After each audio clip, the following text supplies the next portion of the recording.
Hello everyone, this is Isha Parveen and you are watching my channel Smart Biology. Students, आज हम यहाँ पर पढ़ने वाले हैं प्लांट में जो डिफरेंट टाइप के प्रेशर लगते हैं जो कि स्पेशली वाटर से रिलेट करते हैं, वो आपस में किस तरह से इंटर रिलेटेड होते हैं। मींस अगर कोई प्रेशर ज़्यादा हो जाए, कोई कम हो जाए, तो उससे प्लांट की सेल्स पर क्या इफेक्ट पड़ता है, उसके बारे में आज हम बात करेंगे। तो देखिए, हम बात करेंगे कि डिफरेंट टाइप के प्रेशर्स किस तरह से इंटर रिलेटेड हैं। हमने कुछ प्रेशर्स यहाँ पर पढ़े हैं, जैसे कि हमने एक पढ़ा है डीपीडी, डिफ्यूजन प्रेशर डेफिसिट या विसरण दाब न्यूनता। एक प्रेशर हमने यहाँ पर पढ़ा है ऑस्मोटिक प्रेशर या फिर परासरण दाब, और एक होता है जिसे कहते हैं टर्गर प्रेशर। टर्गर प्रेशर या फिर हम यहाँ पर लिख सकते हैं बॉल प्रेशर। दोनों डिफरेंट प्रेशर हैं, लेकिन ऑलमोस्ट दोनों की जो वैल्यू है वो सेम रहती है, ताकि सेल उस कंडीशन पे रह सके। तो अगर हम इन तीनों के बारे में इंटर रिलेट करेंगे तो डीपीडी जो है, DPD is equal to OP minus TP और डब्ल्यूटी, ये इनका एक इंटर रिलेशनशिप होता है। ये डेफिनेट है, हमेशा आपको यही रखना है।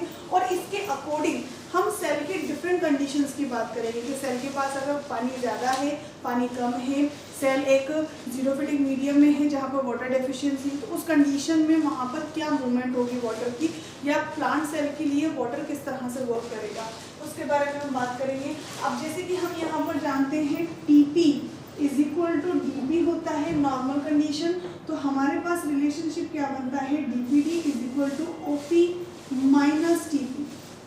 आपको इस रिलेशनशिप को याद रखना है और इसी के बेसिस पर डिफरेंट कंडीशंस जो सेल की होती हैं, प्लांट सेल की, उसके बारे में हम यहाँ पर बात करेंगे। फॉर एग्जांपल, अगर हम बात करें कि कोई भी एक सेल है जो कि कैसी है, फुल्ली टर्जिड है, तो फुल्ली टर्जिड सेल में या फिर पूर्ण स्फीत कोशिका के अंदर वाटर की मूवमेंट के कितने चांसेस होते हैं, तो वो हम इस रिलेशनशिप के थ्रू पता लगा सकते हैं। देखिए स्टूडेंट्स, जैसे हमने फुल्ली टर्जिड सेल की बात की, यानी कि एकदम गोल सेल होगी, उस कंडीशन में क्या होगा, जो इसका टर्गर प्रेशर है वो ऑब्वियसली कैसा रहेगा, हाई होगा। रीजन, यहाँ पर वाटर कंटेंट ज़्यादा है, वाटर कंटेंट ज़्यादा है तो क्या होगा, यहाँ पर इसका टर्गर प्रेशर हाई रहेगा। ठीक है, साथ में ही यहाँ पर इसका ऑस्मोटिक प्रेशर भी हाई होगा। क्यों? क्योंकि अब वाटर, क्योंकि ये फुल्ली टर्जिड है, तो वाटर के अंदर आने की जो प्रोबेबिलिटी है वो क्या हो चुकी है, अब कम हो चुकी है या फिर जीरो हो चुकी है। तो उस कंडीशन में ऑस्मोटिक प्रेशर हाई होगा, वाटर को मूवमेंट नहीं करने देगा। तो ये कंडीशन है।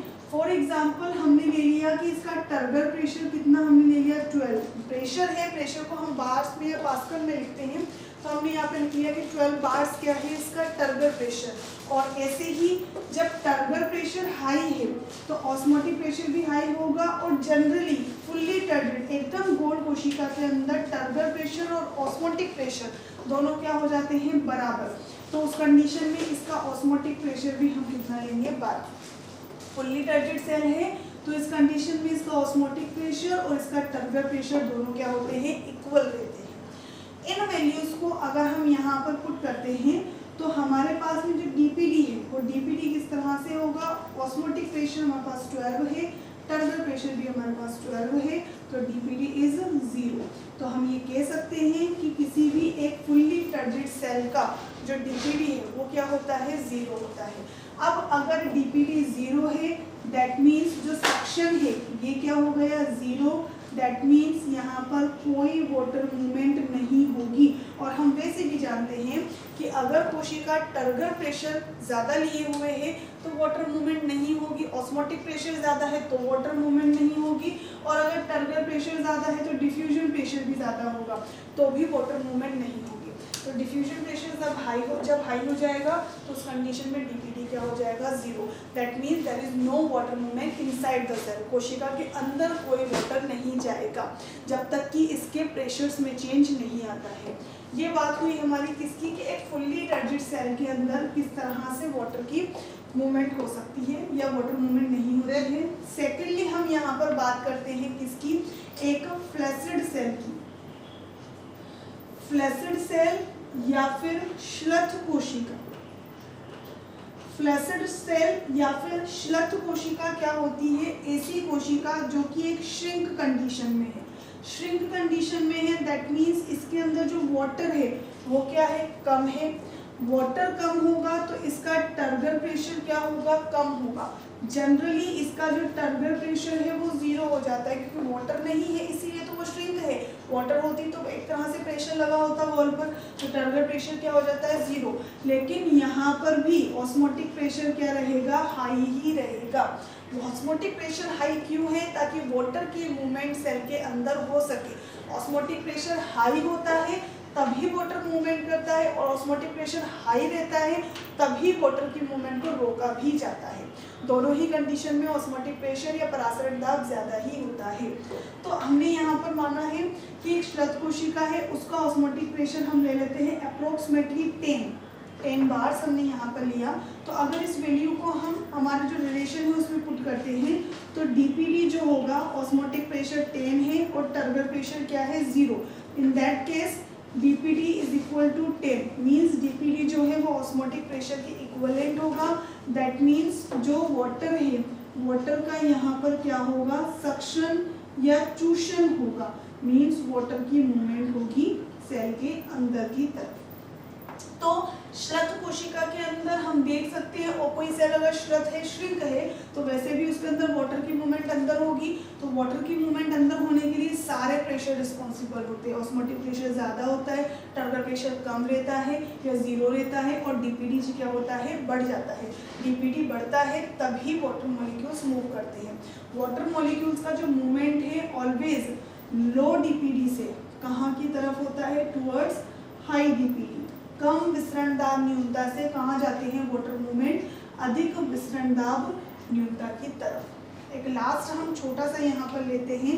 हमारे पास में एक सेल है जिसे हम कहते हैं प्लाज्मोलाइज्ड सेल या फिर जीव द्रव्य कुंचित कोशिका। जीव द्रव्य कुंचित कोशिका या प्लाज्मोलाइज्ड सेल एक ऐसी सेल होती है जिसका टर्गर प्रेशर बहुत ही कम हो जाता है। दैट मीन्स उसका जो पूरा का पूरा प्रोटोप्लाज्म है वो श्रिंक हो चुका है। सेल की सेल वॉल उसी कंडीशन में है, लेकिन अंदर का जो मटेरियल है वो पूरा क्या हो चुका है, श्रिंक हो चुका है। उसको हम कहते हैं plasmolysed cell. In that case जो टर्गर प्रेशर है वो टर्गर प्रेशर कहाँ चला जाता है, नेगेटिव वैल्यू में चला जाता है। ऑस्मोटिक प्रेशर अभी भी क्या रहेगा, हाई रहेगा, क्योंकि उस सेल के पास में प्रोबेबिलिटी है कि वो वाटर को एब्जॉर्ब कर सकती है, सिमिलर टू फ्लैसिड सेल। जैसे फ्लैसिड सेल या श्लथ कोशिका वाटर मूवमेंट करने की, वाटर एब्जॉर्ब करने की कैपेसिटी रखती है, वही चीज़ प्लाज्मोलाइज्ड सेल में भी होती है। लेकिन वाटर बिल्कुल भी नहीं है तो टर्गर प्रेशर क्या हो गया, एकदम जीरो हो गया, बल्कि नेगेटिव में चला जाता है, बहुत कम हो जाता है। तो नेगेटिव वैल्यू आ जाती है इसकी। फॉर एग्जांपल हमने लिया कि यहाँ पर टर्गर प्रेशर -2 में है, बहुत ज़्यादा नेगेटिव वैल्यू नहीं आती है, और ऑस्मोटिक प्रेशर अप्रोक्सीमेटली हम ले लेते हैं 10 बार्स। तो इस केस में अगर हम डीपीडी को रिलेट करते हैं तो ऑस्मोटिक प्रेशर कितना है अपने पास में, 10 है, माइनस हमें क्या करना होता है, टर्गर प्रेशर। देखें माइनस तो ऑलवेज लगा हुआ है, टर्गर प्रेशर की वैल्यू भी किस में आ गई है, माइनस में आ गई है। तो अपने पास में यहाँ पर माइनस माइनस जब मल्टीप्लाई होते हैं तो प्लस हो जाते हैं, तो क्या हो जाएगा 12। हम देख सकते हैं कि एक फ्लैसिड सेल के कंपैरिजन में जो डीपीडी है वो प्लाज्मोलाइज्ड सेल का क्या रहता है, ज़्यादा, क्योंकि फ्लैसिड सेल के अंदर फिर भी थोड़ा वाटर कंटेंट हो सकता है, लेकिन प्लाज्मोलाइज्ड सेल का मतलब है कि यहाँ पर वाटर कंटेंट नहीं है। जब ड्रॉट हो जाता है, सूखा हो जाता है, उस कंडीशन में बहुत सारे ऐसे प्लांट्स हैं जो अपना मेटाबॉलिज्म डाउन कर लेते हैं, तो वहाँ पर उनकी जो सेल्स होती हैं वो कैसी हो जाती है, प्लाज्मोलाइज्ड। फिर जैसे ही एक अप्रोप्रिएट कंडीशन होती है, फेवरेबल कंडीशन आती है, मीन्स वाटर आ जाता है या बारिश हो जाती है, उनके पास वाटर अवेलेबल होता है, तो वो फिर से वाटर को क्या कर लेते हैं, एब्जॉर्ब।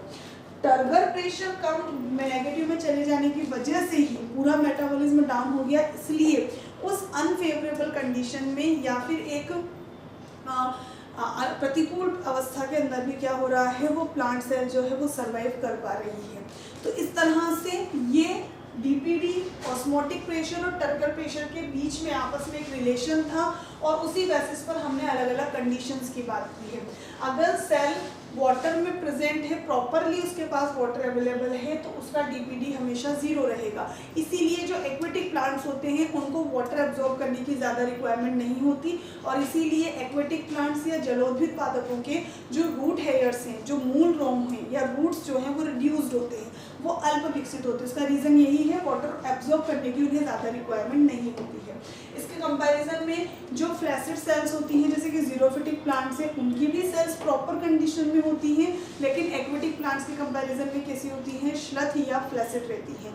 तो जब उन्हें वाटर मिलता है वो वाटर एब्जॉर्ब करते हैं, लेकिन ज़्यादा वाटर भी उनके लिए हार्मफुल होता है क्योंकि उनका जो मैकेनिज्म है वो कम वाटर या वाटर डेफिशिएंसी के अकॉर्डिंग मेंटेन हो जाता है। तो इस तरह से प्लांट के लिए वाटर एक इम्पॉर्टेंट फैक्टर होता है और यहाँ पर हमने पढ़ा है कि वाटर किस तरह से डिफरेंट टाइप के प्रेशर्स को क्रिएट करते हुए प्लांट सेल्स के मेटाबॉलिज्म को मेंटेन करता है। इसी तरह से आपको और भी किसी तरह का डाउट हो जो कि इस टॉपिक से रिलेटेड हो या फिर प्लांट फिजियोलॉजी से रिलेटेड, तो आप मुझे कमेंट सेक्शन में ज़रूर बताएं। मेरे वीडियोस को लाइक करें, शेयर करें और सब्सक्राइब करें। कोई भी डाउट अगर आपको आता है बॉटनी या जूलॉजी से रिलेटेड भी, तो आप प्लीज़ मुझे ज़रूर पूछें और मुझे सपोर्ट देते रहें। Thank you so much for watching.